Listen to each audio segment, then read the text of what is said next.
눈의 아들 여호수아가 시딤에서 두 사람을 정탐꾼으로 보내며 이르시되 가서 그 땅과 여리고를 엿보라 하매 그들이 가서 라합이라 하는 기생의 집에 들어가 거기서 유숙하더니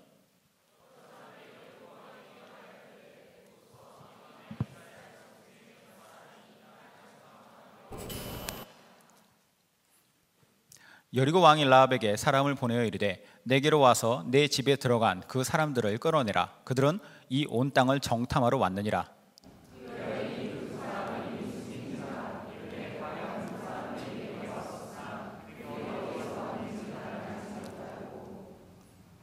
그 사람들이 어두워 성문을 닫을 때쯤 되어 나갔으니 어디로 갔는지 내가 알지 못하나 급히 따라가라. 그리하면 그들을 따라 잡으리라 하였으나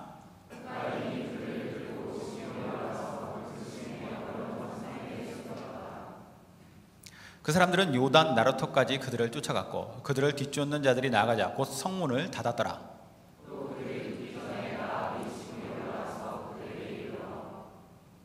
말하되 여호와께서 이 땅을 너희에게 주신 줄을 내가 아노라. 우리가 너희를 심히 두려워하고 이 땅 주민들이 다 너희 앞에 간담이 녹나니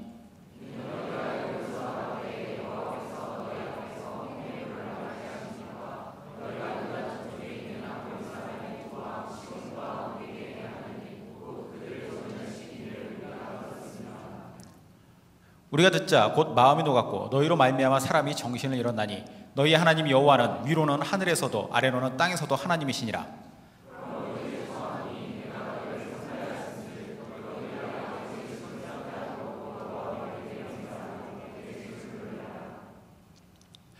그리고 나의 부모와 나의 남녀 형제와 그들에게 속한 모든 사람을 살려주어 우리 목숨을 죽음에서 건져내라.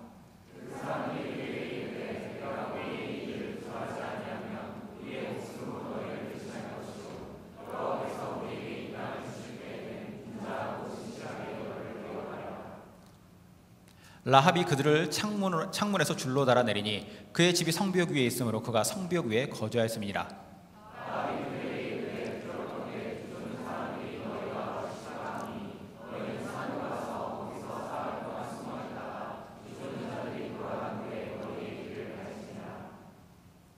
그 사람들이 그에게 이르되 내가 우리에게 서약하게 한 이 맹세에 대하여 우리가 허물이 없게 하리니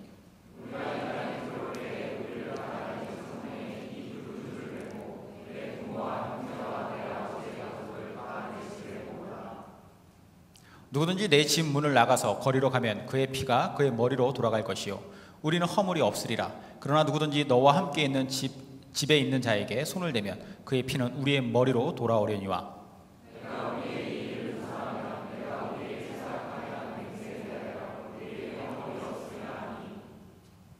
라합이 이르되 너희의 말대로 할 것이라 하고 그들을 보내어 가게 하고 붉은 줄을 창문에 매니라.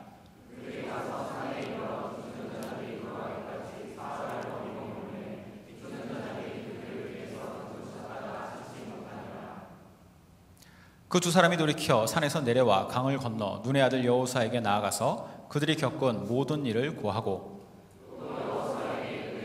진로 여호와께서 그 온 땅을 우리 손에 주셨으므로 그 땅의 모든 주민이 우리 앞에서 간담이 녹더이다 하더라. 아멘. 예수님 제자들 중에서 유대인의 세리 출신인 마태라고 하는 제자가 있습니다.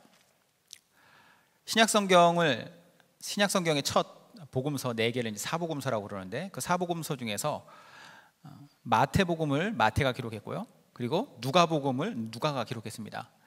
그런데 이 두 복음서는 동일하게 예수님에 관한 복음을 기록했음에도 불구하고 그 복음서를 받아서 읽을 대상이 달랐어요. 누가 같은 경우에는 이방인들에게, 데오빌로라고 하는 이방인에게 이 글을 써서 전달합니다. 그래서 이걸 통해 가지고 예수님을 알지 못하는, 그러니까 메시아에 대해서 알지 못하는 이방인에게, 하나님에 대해서도 알지 못하는 이방인에게 예수님을 설명하는 것이 누가복음이고, 마태복음은 그 말씀 복음서를 받는 대상이 유대인들이에요. 그래서 유대인이라면 누구나 알고 있는 것이 있죠. 구약에 하나님께서 다윗의 후손으로 메시아를 보내실 것이다 라고 하는 메시아 사상입니다. 유대인들은 계속해서 메시아를 기다리고 있었어요. 그런 메시아로 예언된 분이 오셨다라는 것을 기록한 것이 바로 이 마태복음이에요. 그리고 그분이 바로 예수님이다라는 것을 마태는 증언하고 있죠. 그래서 그것을 증명하기 위해서 마태는 마태복음의 시작을 뭘로 하냐면 예수님의 족보로 시작을 합니다.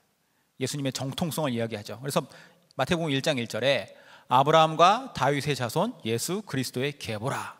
아브라함으로부터 시작해서 이스라엘의 가장 첫 번째 그 민족의 조상이라고 할 수 있는 아브라함이 있고, 그리고 그 중간에 하나님께서 다윗이라고 하는 사람을 지칭하셔서 그의 후손으로 메시아가 오게 하실 것이다 약속하셨거든요. 그러니까 그 예수님을 이렇게 설명을 하는 거예요. 아브라함과 이삭과 야곱 등 그러면서 쭉 믿음의 조상들을 쭉 나열이 되는데, 그러한 예수님의 계보에는 유대인들이 가지고 있는 자기 민족에 대한 정체성 뿐만 아니라 자기들이 축복받은 자들이라고 하는 근거가 거기에 딱 실려져 있죠. 이런 메시아의 귀한 계보에는 그런데 좀 뜬금없는 이름들이 있습니다. 바로 여인들의 이름인데요. 과거 우리나라도 그랬지만 2000년 전에 중동 문화는 어마어마하게 철저한 남자 중심의 가부장적 문화였죠. 그런 시대, 그리고 그런 문화에서 예수님의 메시아 되심을 설명하고 있는 이 계보에 여자들의 이름이 들어갔다라는 거, 이것은 놀라운 일이 아닐 수가 없습니다. 유대인들이 그냥 그것만 봤을 때는 이거 뭐야, 이거 말도 안 되는 얘기네 라고 할 수 있을 만한 것이에요. 마태복음 1장 2절에서 6절 그리고 16절을 보겠습니다. 아브라함과 다윗의 자손 예수 그리스도의 계보라, 이렇게 시작하죠. 그러면서 아브라함이 이삭을 낳고 이삭은 야곱을 낳고 야곱은 유다와 그의 형제들을 낳고 유다는 다말에게서 베레스와 세라를 낳고 베레스는 헤스론을 낳고 헤스론은 람을 낳고 람은 아비나답을 낳고 아비나답은 나손을 낳고 나손은 살몬을 낳고 살몬은 나합에게서 보아스를 낳고 보아스는 룻에게서 오벳을 낳고 오벳은 이새를 낳고 이새는 다윗왕을 낳으니라. 다윗은 우리아의 아내에게서 솔로몬을 낳고 16절에 야곱은 마리아의 남편 요셉을 낳았으니 마리아에게서 그리스도라 칭하는 예수가 나시니라. 자, 여기 보면은 이제 여러분들이 딱 보셔서 아시겠죠? 여자 이름이 누군지. 여자 이름인지 남자 이름인지 좀 헷갈리는 사람들도 있겠지만, 여기에서 확실하게 여자다라고 하는 것은 누구에게서 누구를 낳고 했을 때 누구에게서라고 하는 그 대상, 이 여자들이에요. 총 5명의 여인들이 예수님의 그 계보 안에 들어와 있습니다. 다말과 라합과 룻과 그리고 우리아의 아내 바세바죠. 그리고 예수님의 어머니인 마리아, 이렇게 총 5명의 여인의 이름이 예수님의 계보에 들어가요. 자, 그런데 이 5명의 여인들이 그 계보 안에 들어갔다라는 것 자체도 상당히 놀라운 일입니다. 그런데 그 여인들은 사실 여자라고 하는 가지고 있는 성별뿐만이 아니라 거기에 더해서 여자로서도 매우 큰 어떤 결격사항을 갖고 있는 여인들이었어요. 우선 다말이라고 하는 여자, 다말은 그의 남편이 있었는데 죽었어요. 그래가지고 대를 잇기 위해서 시아버지인 유다와 함께 동침을 해서 베레스와 세라를 낳습니다. 라합은요, 그 원래 출신 성분이 이방인이면서 동시에 창녀였어요. 룻은 뭐 많이 아시겠죠? 룻기에 나오는 룻기의 주인공. 룻은 유대인과 결혼했었던 모압 여자였습니다. 그랬다가 이제 남편이 죽죠. 남편이 죽어가지고 시어머니와 함께 고향으로 베들레헴으로 갔다가, 시어머니의 고향, 남편의 고향인 베들레헴을 갔다가 거기에서 보아스라고 하는 남자를 만나서 재혼을 했습니다. 그게 룻이에요. 자, 다윗의 아내, 아까 바세바라고 말씀드렸는데 바세바는 여기서 나왔지만 우리아의 아내라고 나오죠. 우리아의 아내. 우리아라고 하는 다른 남자의 아내였어요. 다윗이 유부녀인 바세바를 보고 첫눈에 반해가지고 이 여자를 자기가 차지하기 위해서 우리아라고 하는 자기 충성스러운 자기의 장군인데 이 사람을 사지로 몰아넣어가지고 죽게 만들어요. 그리고 바세바를 차지해서 결혼을 하고 그래서 낳은 아들이 솔로몬입니다. 그나마 예수님의 어머니인 마리아가 가장 낫죠.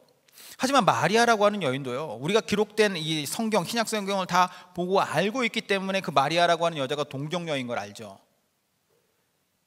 당시 사람들의 입장에서는 다릅니다. 동정녀라고 하는 자체에 대해서 그들은 인식이 없죠. 그렇기 때문에 그들의 시각에서 봤을 때는 마리아는 어떤 여자예요? 결혼하기 전에 아들 낳은 여자예요. 혼외자를 낳은 여자, 부정한 여자라고 볼 수밖에 없죠. 그 당시의 사람들의 생각에서는. 아무리 우리가 좋게 보려고 해도 이 5명의 여자들은 메시아의 계보에 어울리지 않는 여자들이에요. 그리고 이 여자들의 존재는 분명히 유대인들의 강한 자존심에 스크래치를 내는 그러한 존재들이겠죠. 하지만 하나님은 이 여인들을 통해서 예수님의 육신적인 혈통의 계보가 이어졌다라는 것을 실제로 그렇게 하실 뿐만 아니라 이것을 감추지 않고 그대로 마태복음의 시작 1장 첫 부분에 이것을 딱 들어가게 만드셨습니다. 하나님은 아마도 이걸 통해서 그만큼 인간의 죄악이라는 것은 더러운 것이며, 그럼에도 불구하고 하나님은 모든 죄악을 덮어버리시는 그 사랑이 있는 분이시라는 거, 인간을 그렇게 구원하셨다라는 자신에 대해서 자신이 어떤 분이신지를 드러내려고 하셨던 것 같아요. 어쨌거나 오늘 우리는 이러한 예수님의 계보에 오른 여인들 중에 한 명인 라합에 대해서 볼 텐데요. 근데 이 라합은 다른 여자들보다도 훨씬 더 하드코어하죠. 훨씬 더 자격이 안 돼 보이는, 그게 그거라고 볼 수도 있겠지만 훨씬 더 자격이 안 돼 보여요. 사실 라합의 정체성은 딱 세 가지로 정리할 수가 있습니다. 우선 이방인, 유대인들의 입장에서는 이방인은 다 개했어요. 사람 취급을 안 합니다. 이방인, 그리고 라합은 여자죠. 여자. 자매들한테는 죄송하지만 제가 그런 게 아니라 이 당시에 그랬으니까, 여자들은 사람 숫자에 치지도 않았어요. 그럼 5천 명이 있었더라. 그럼 여자와 아이들을 제외한 남자들만 5천 명이죠. 오병이어에서. 그러니까 이런 것처럼 여자들은 치지도 않던 시대에 어쨌든 여자라고 하는 정체성, 그리고 또 하나, 그 여자는 창녀였어요. 유대인들이라면 누구나 메시아와는 절대로 엮일 수 없다고 생각할 만한 세 가지를 다 갖추고 있는 여자가 바로 이 라합이죠. 자, 그럼 라합이 어떻게 해서 예수님의 계보에 오를 수 있었던가? 오늘 그 이유를 오늘 본문에서 설명해 주고 있습니다. 오늘 본문은 역사적인 사건이죠. 스토리가 있어요. 마치 보면은 그 첩보 영화 같은 느낌도 나죠. 자, 이 스토리가 있는 것이기 때문에 우리가 육하원칙에 따라서 한번 이 본문을 분석을 해보겠습니다. 자, 본문에 우선 등장하는 인물들을 볼게요. 누가 등장해요? 라합이라고 하는 여인, 당연히 주인공이니까 등장하고, 그리고 두 명의 정탐꾼이 등장합니다. 스파이죠. 스파이가 등장을 해요. 그리고 그 스파이를 들여보낸, 파송한 사람이 나오죠. 그게 누구예요? 여호수아예요. 보고를 받아요. 또 누가 있느냐? 이 스파이들을 잡기 위하여서 등장하는 인물들, 여리고의 왕과 그리고 그의 부하들이 등장을 합니다. 자, 이 사건이 언제 일어났느냐? 우리가 지난주에 여호수아 1장을 봤잖아요. 하나님께서 모세가 죽고 난 다음에 하나님의 때에 따라서 여호수아를, 그 다음 이스라엘 백성들을 데리고 요단강을 건너서 약속의 땅으로 들어가게 하시겠다라고 말씀하셨어요. 그러면은 이제 그 사람들을 데리고 그 땅으로 들어가야 되는데, 여리고라고 하는 도시는 어디냐면은 요단강을 건너가자마자 첫 번째로 마주치게 되는 관문 도시예요. 자, 그래서 어떻게 하냐면 요단강을 건너기 전에 여호수아가 두 명의 스파이를 여리고 성으로 몰래 잠입시켜가지고 그 땅을 한번 보고 와라라고 파송을 한 겁니다. 자, 이 사건은 어디에서 일어나느냐? 방금도 말씀드렸듯이 여리고라고 하는 지역, 성에서 일어나는 것인데, 여리고 성에서도 특별히 라합의 집, 그런데 라합의 집이 어디 있었다고 본문에 나왔죠? 라합의 집 어디 있었대요? 성 위에 있었대요. 성벽 위에. 그러니까 성벽 위에 사람이 살았던 거예요. 우리가 생각하듯이 어떤 우리나라의 성, 무슨 남한산성이나 그런 성들을 생각하시면 안 돼요. 여리고 성은 훨씬 더 두꺼운 성이었습니다. 내벽과 외벽이 있었고 그 사이에 사람들이 살 수 있는 집이 성벽 위에 지어져 있었어요. 어마어마한, 그 당시 여리고라고 하는 도시가 어마어마하게 오래된 고대 도시일 뿐만 아니라 그 도시는 그만큼 발전했었다라고 하는 증명할 수 있는 증거죠.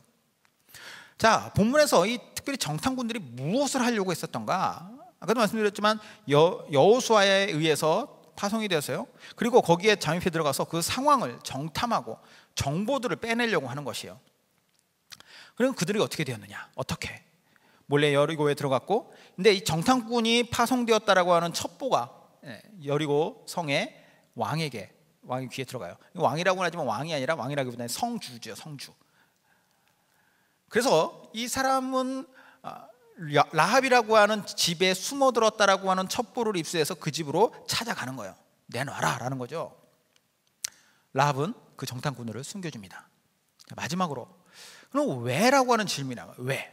왜 라합은 자기의 민족을 배신하는가? 왜 라합은 그 정탐꾼들을 숨겨줬는가? 왜 숨겨줬을까요? 왜? 이게 이제 궁금한 거죠. 근데 라합이 이야기하는 그 말에 힌트가 나옵니다. 뭐라고 얘기하냐면, 이스라엘의 하나님 여호와가 상천하지에 가장 능력 있는 한 분 하나님이심을 알았다라는 거예요. 그래서 어떻게 이스라엘 백성들이 이집트를 탈출해 가지고 홍해를 건넜고 또 그 오는 과정에서 뭐 시온 왕 옥이나 이런 사람들을, 이방의 왕들을, 요단 건너편에 있는 그 왕들을 죽이고 이스라엘 백성들이 여기까지 왔는가, 여기에 대해서 자기가 들었다라는 거예요.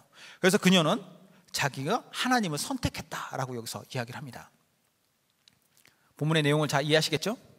자, 마치 아까도 말씀드렸지만 이게 첩보 영화 같은데, 위험을 무릅쓰고 이제 스파이를 숨겨준 이 라합이라고 한 여인, 그 인물에 대해서 다시 한번 말하자면, 아까도 말했지만 이 여인은 여리고 사람이에요. 이방인이에요. 그리고 본문에서는 기생이라고 나오는데, 기생이 어떤 뭐 술집 마담이다 이런 게 아니라 그냥 기생이라고 하는 말 자체가 몸을 파는 창녀라는 거예요. 그녀의 집이자 혹은 뭐 가게일 수도 있겠죠. 그 집은 아까도 말씀드렸지만 성벽 위에 있어요. 그만큼 두껍게 성벽에 쌓여져 있었다라는 거예요. 이스라엘 백성도 아니고 남자도 아니고 가장 천하고 하찮게 여겨졌던 창녀 라합은 가나안 이스라엘 백성들이 이제 약속의 땅에 들어가는 첫 번째 이 관문 도시인 여리고에서 중요한 사건의 중심에 딱 섭니다. 하나님께서요, 여호수아라고 하는 사람을 중심으로 해야지 여호수아서를 쭉 이끌어 가세요. 말씀을. 사실 라합이라고 하는 인물이 툭 튀어나온 인물입니다. 왜냐하면은 이 1장에서의 여호수아에 대한 이야기와 그리고 여호수아에게 하나님께서 하신 말씀 이후에 그럼 여호수아가 이제 이스라엘 백성들을 데리고 들어가자라고 해가지고 전쟁을 하는 것이 3장에 나오는데, 그 사이에 삽입되어 있어요. 라합의 이야기가 중요하기 때문에 이 말씀을 들으라는 거죠. 그럼 우리는 이 라합이라고 하는 여인을 통해 가지고 우리의 어떤 믿음에 있어서 귀한 어떤 믿음의 덕목을 배워볼 수 있으리라 생각해서 제가 라합에게 배우는 믿음의 덕목이라고 하는 제목을 정했는데, 그 믿음의 덕목은 두 가지로 정리할 수 있습니다. 첫 번째 덕목은 무엇이냐? 그녀에게 있는 믿음의 덕목은 과감한 선택과 그리고 선택으로 말미암는 용기 있는 행동이에요. 1절부터 6절까지의 말씀입니다. 한번 같이 읽어보죠. 시작.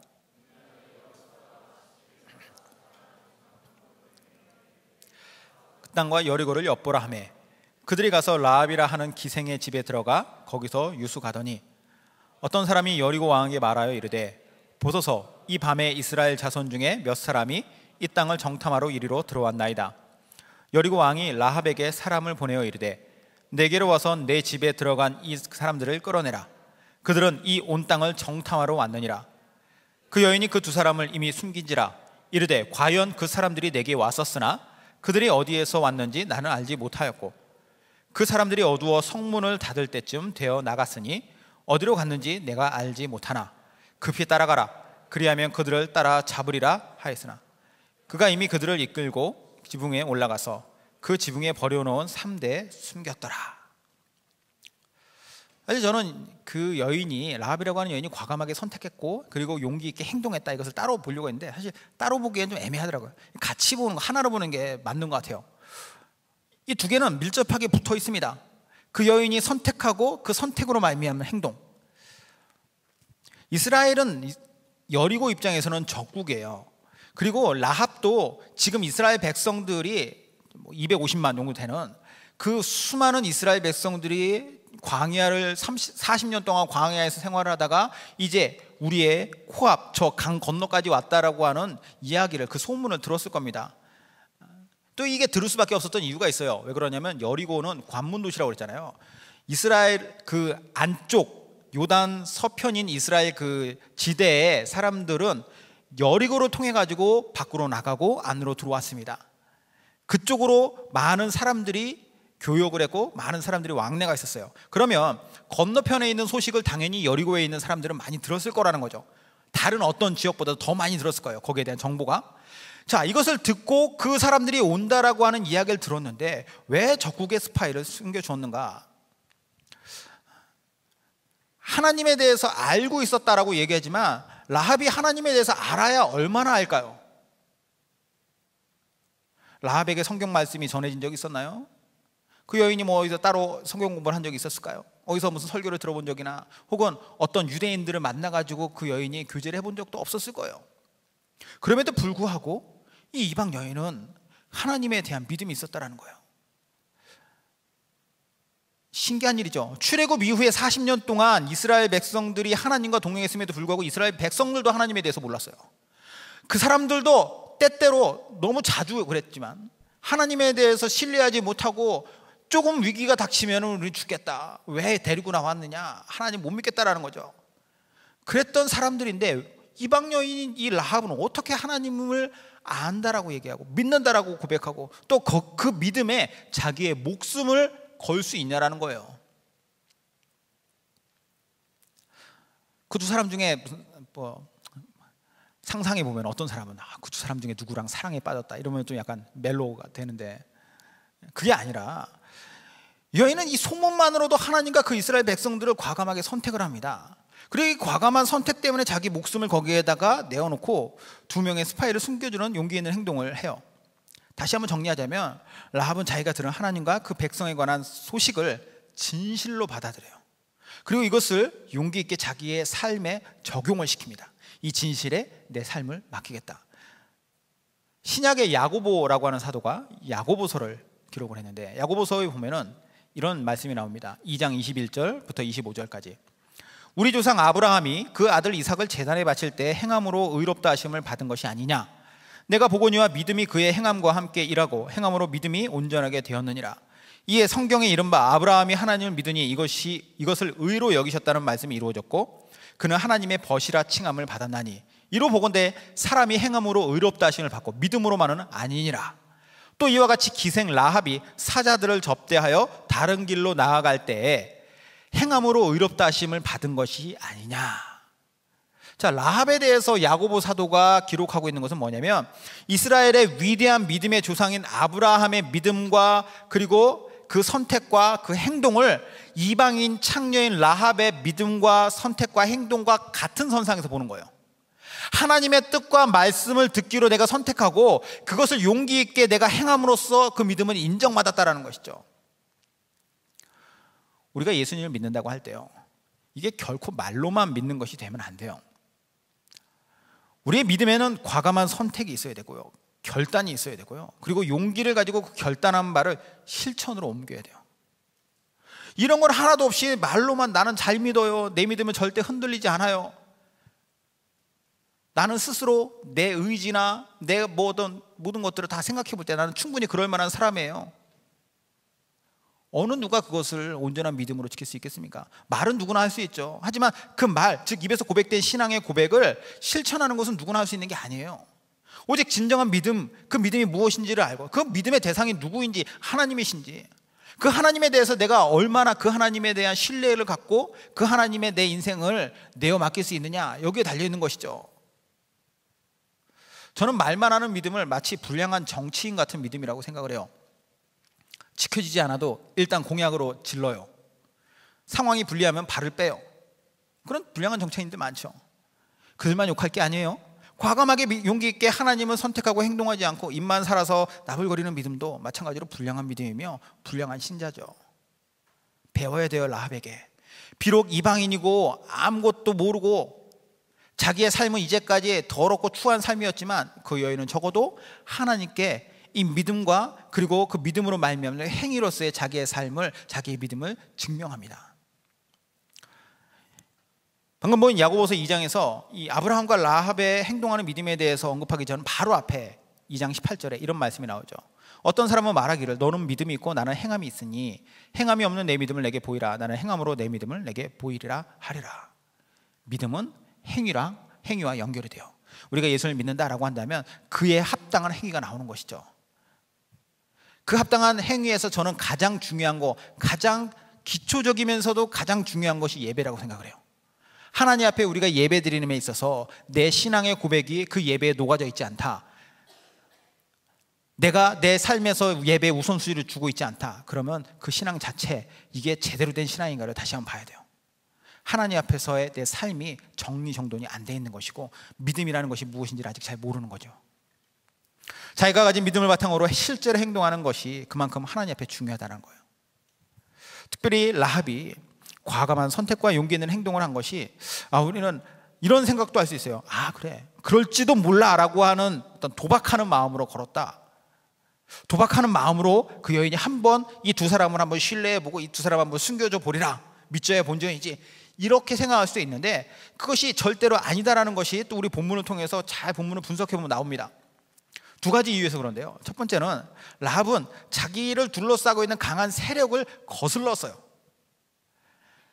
여리고 왕이, 아까도 말했지만 여리고의 성주가, 즉 그 여리고에서 어느 누구라도 죽이고 살릴 수 있는 능력을 갖고 그 힘을 갖고 있는 사람이 군대를 가지고 군사를 데리고 왔어요. 라합에게 얘기해서 점잖게 얘기했을까요? 대상이 누군데요? 귀부인이나 그런 사람인가요? 아니잖아요. 창녀잖아요. 자신들이 항상 하찮게 봤었고 항상 막대했었던 그런 여인인데 가가지고 점잖게 얘기했을 리는 없겠죠. 위협했을 겁니다. 협박을 했을 거예요. 그런 것들에 대해서, 그 명령에 대해서 라합은 그 정탐꾼들을 숨겨줄 때 그들의 위세에 눌리지 않죠. 삼나무 밑에 숨어 있었던 두 명의 정탐꾼들의 무력함과 그리고 그들을 잡으러 와가지고 라합을 협박하고 있는 여리고라고 하는 정말 오래된 그 성의 주인하고의 능력은 비교가 안 돼요. 그럼에도 불구하고 그 강한 세력을 거스릅니다. 왜요? 하나님의 더 강함이라고 하는 거, 그 사람 두 사람이 중요한 게 아니에요. 그 두 사람 뒤에 있는 하나님을 본 것이기 때문에. 지금 여리고의 성주 혹은 여리고의 군사들을 두려워한 게 아니에요. 그들이 문제가 아니라는 것이죠. 또한 그녀는 하나님을 선택하여서 행동할 때 이미 그녀가 섬겨왔었던 자신의 문화, 살아왔었던 문화, 그리고 자기가 섬겼던 그 가나안의 신, 이것들을 배반하는 결과였어요. 이거는. 그렇죠? 왜 이슬람 선교가 어렵다고 말을 합니까? 이슬람 믿던 사람이 예수님을 믿게 되면 그를 둘러싼 모든 세력이 다 등을 돌려요. 살해 위협을 당하기도 하고 실제로 살해당하기도 하죠. 그 나라와 민족과 가족과 문화와 신을 다 버려야 되기 때문이에요. 라합도 마찬가지죠. 그녀는 그 모든 세력과 이제 반대편에 서게 되는 겁니다. 왜 그래요? 이유는 하나밖에 없습니다. 하나님을 믿고 선택했다라는 거예요. 또한 그녀는 자기가 살아왔었던 삶의 방식 혹은 관습, 습관 이런 것들을 또 거스릅니다. 아까 라합이 창녀라고 했죠. 창녀. 좀 말이 그렇지, 창녀로만 살아왔던 여자가 자신의 살아왔던 삶의 방식을 버리고 그것을 거스르는 것이 과연 쉬웠을까요? 물론 자신의 삶이 뭐 즐겁고 행복하지는 않았겠죠. 하지만 죄악이라는 것은 한번 들어가면 헤어나오기 힘든 겁니다. 그렇죠? 특히나 심각한 죄악 속에 살던 사람이 그 죄악됨을 버리기라는 것은 정말로 어려운 일입니다. 그런데 라합은 믿음으로 이것을 버려요. 그 결과가 뭐였는 줄 아십니까? 그 결과가 뭡니까? 구원이죠. 그 구원은 그녀의 구원만으로 그치는 것이 아니라 가족의 구원에까지 미치게 됩니다.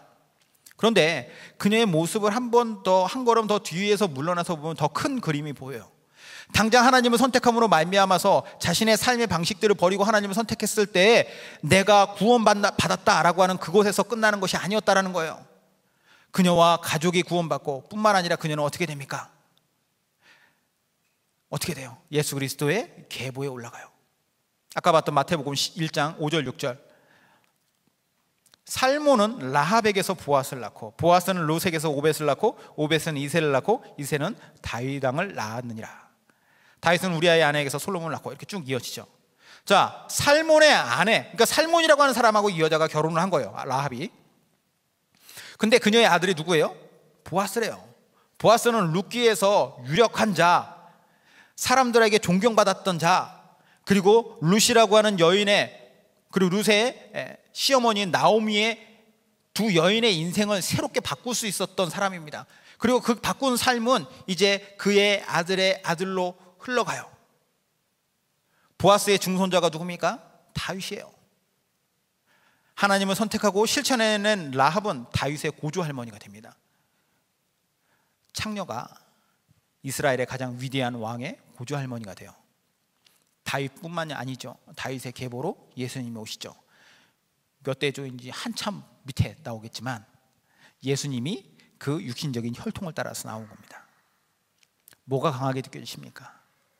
라합이 하나님을 과감하게 선택하고 용기 있게 행할 때 어느 누구에게도 기억되지 못하고 그냥 한낱 이방인 창녀로 인생이 끝날 수밖에 없었던 그 여인의, 그 비천했던 여인이 믿음의 계보, 위대한 계보에서 그 여인은 영향력을 보여주는 거예요. 하나님은요, 우리가 과거에 어떤 죄악에 빠져서 살았던지, 우리가 어떤 죄악 가운데서 어떠한 삶을 살았던지 과거에 집착하시는 분이 아닙니다. 만약 우리가 회개하고 그분의 뜻에 맞게 믿음의 길을 선택하여서 그렇게 우리가 살아간다면 우리의 과거가 아무리 더럽고 못된 짓을 하면서 살아왔더라도 우리를 용서하시고 우리의 인생을 새롭게 하시는 거예요. 새로운 인생으로 우리를 인정하시고 새로운 인생으로서 우리를 사용하시죠. 바울 보십시오. 예수님 믿는 사람들을 잡아서 죽이던 사람입니다. 흉악한 그리스도인의 적이었어요. 그가 최고의 사도가 됩니다. 이방인의 사도, 복음을 전하는 최전선에 서는 사람이 되죠. 라합 보십시오. 성 위에서 더럽게 살던 창녀였습니다. 그 여자가 다윗과 예수님의 조상 할머니가 되는 거예요. 하나님께서 보시는 것은 나의 과거 그 자체에서 멈추는 것이 아니라 새롭게 변화된, 그리고 변화된 삶을 살아가는 현재와 미래의 나에게 하나님의 관심이 있는 것이죠. 믿음의 여인 라합을 통해서 우리가 배울 수 있는 두 번째 믿음의 덕목이 있습니다. 그것은 선한 영향력이에요. 9절부터 11절 그리고 23, 24절입니다. 같이 읽겠습니다. 말하되 여호와께서 이 땅을 너희에게 주신 줄을 내가 아노라. 우리가 너희를 심히 두려워하고 이 땅 주민들이 다 너희 앞에서 간담이 녹나니 이는 너희가 애굽에서 나올 때 여호와께서 너희 앞에서 홍해물을 마르게 하신 일과 너희가 요단 저쪽에 있는 아모리 사람의 두 왕 시온과 옥에게 행한 그들을 전멸시킨 일을 우리가 들었음이니라. 우리가 듣자 곧 마음이 녹았고 너희로 말미암아 사람이 정신을 잃었나니 너희의 하나님 여호와는 위로는 하늘에서도 아래로는 땅에서도 하나님이시니라. 그 두 사람이 돌이켜 산에서 내려와 강을 건너 눈의 아들 여호수아에게 나아가서 그들이 겪은 모든 일을 고하고 또 여호수아에게 이르되 진실로 여호와께서 그 온 땅을 우리 손에 주셨으므로 그 땅의 모든 주민이 우리 앞에서 간담이 녹더이다 하더라. 자, 방금 읽은 본문 중에서 9절에서부터 11절은 라합이 한 얘기고 뒤에 읽은 23, 24절은 거기에서 빠져나와가지고 보고하는 두 명의 정탐꾼들이 하는 보고의 내용입니다. 그 둘의 말을 좀 비교해 볼까요? 9절과 그리고 24절 두 개를 놓고 볼게요. 말하되 여호와께서 이 땅을 너에게 주신 줄을 내가 아노라. 우리가 너희를 심히 두려워하고 이 땅 주민들이 다 너희 앞에서 간담이 녹나니. 자, 24절 또 여호수아에게 이르되 진실로 여호와께서 그 온 땅을 우리 손에 주셨으므로 그 땅의 모든 주민이 우리 앞에서 간담이 녹더이다 하더라. 둘 차이가 뭐가 있나요? 뭐가 보이시죠? 여리고에서 자칫 잘못하면 꼼짝없이 잡혀죽을 수 있었던 두 명의 정탐꾼들은 정말 많이 놀랐을 거예요. 그죠? 많이 놀랐을 거예요. 두려움 가운데 그 사람들은 이제 사흘의 시간을 보냈을 겁니다. 하지만 그들에게는 분명한 믿음의 확신을 준 말이 있었어요. 두렵긴 했지만 그들의 마음이 정말로 새롭게 뜨거움을 가지고 여호수아한테 보고를 할 수 있었던 이유, 그게 뭐냐? 9절에서 들었던 라합의 말이었어요. 이스라엘 진영 여호수아 앞에서 그들의 말을 하는 것을 보면은 라합이 했던 말을 그들은 따와서 이야기합니다. 하나님께서 저 땅을 우리에게 줬답니다. 그리고 저 땅에 있는 사람들은 그렇기 때문에 우리를 무서워한답니다. 그러니까 저 땅은 우리의 땅입니다. 들어갑시다. 저는 이게 바로 믿음의 영향력이라고 생각합니다. 남들이 볼 수 없는 것을 보고 확신할 수 없는 것을 확신하고 이걸 다른 사람들에게 흘려보냄으로써 그 사람도 동일하게 하나님의 역사와 비전을 보게 하는 거, 이게 영향력이죠. 근데 우리가 여기서 조금 더 주의를 기울여서 보아야 할 것이 있는데, 이 믿음의 영향력이라는 것은 영향력 자체로 보면은 영향력을 주는 사람이 주는 것도 중요하지만 이것을 받는 것도 중요해요. 아무리 라합이 믿음으로 영향력 있는 말을 하면 뭐합니까? 그 두 명의 정탐꾼들이 그것을 그냥 다 무시하고 갔더니 정말로 쟤들 장난 아닙니다. 뭐 성이 장난 아니에요. 너무 두꺼워요. 우리 걔네들 한테 가가지고 그 앞에 성 앞에 서면은 그 위에서 뭐 이렇게 집어 던져도 우리는 다 죽을 것 같아요. 그렇게 얘기한다면 이 이야기가 이어지지가 않죠. 예전에 실제적으로 40년 전에 그 사람들이 가데스 바네아에서 했었던 12정탐꾼 중에서 10명이 했던 얘기가 바로 그거였잖아요. 아니라는 거예요. 우리는 우리에게 있어서 믿음의 영향력이라고 하는 이 사실, 이것을 가지고 주는 사람도 중요하고 필요하고 또한 이것을 받는 사람도 필요해요. 교회에서도 그렇고요, 사회에서도 마찬가지입니다. 건강한 믿음의 영향력을 서로 주고받는다는 것은 매우 중요한 일이에요. 하나님의 나라가 확장되는 것이 바로 이 건강한 영향력을 주고받는 것에서 이루어지기 때문이죠. 오늘 말씀을 제가 정리하도록 할게요. 오늘 라합이라고 하는 여인을 통해서 우리는 믿음에 관해서 참 귀한 덕목이 있다라는 것을 보게 되었습니다. 비록 하나님에 대해서 그 여인은 제대로 들어본 적조차 없고 그래서 그 여인은 이방인의 여자의 창녀였지만 그녀의 믿음은 수천 년이 지난 오늘날까지 우리에게까지도 귀한 가르침을 주는 아주 근본적인, 마치 귀한 보석의 재료가 되는 원석 같은 그러한 것을 우리에게 알려주고 있어요. 그녀를 통해서 우리가 배울 수 있었던 믿음의 덕목이란 건 무엇입니까? 자신의 삶을 둘러싼 강한 세력이나 자기의 살았던 방식, 이것들을 그냥 정면으로 부딪히는 거예요. 그리고 그것을 용기 있는 행동으로써 이것을 내 믿음을, 내가 선택한 믿음을 증명하죠. 뿐만 아니라 자기가 가진 믿음을 타인에게 제대로 전달하고 그것을 선한 영향력으로서 흘러가서 그것이 살아있게 만들어요. 이게 바로 하나님께서 원하시는 하나님의 백성다운 모습 아닐까요? 그렇기 때문에 하나님께서 정말 씻을 수 없는 죄악된 우리를, 그리고 당시에 죄악된 그 라합을 사용하신 게 아닐까요? 이걸 통하여 라합은 그리스도의 계보에 오른 5명 중에서도 단연 눈에 띄는 정말로 삶이 완전히 바뀐 인물로서 보여지는 것이죠. 저를 포함한 우리 모두가 라합과 같이 귀한 믿음의 사람 되기 바라요. 하나님께서 우리에게 주신 이 믿음을 가지고 우리의 삶 속으로 과감하게 나아가기를 주님의 이름으로 축원합니다. 같이 기도하죠.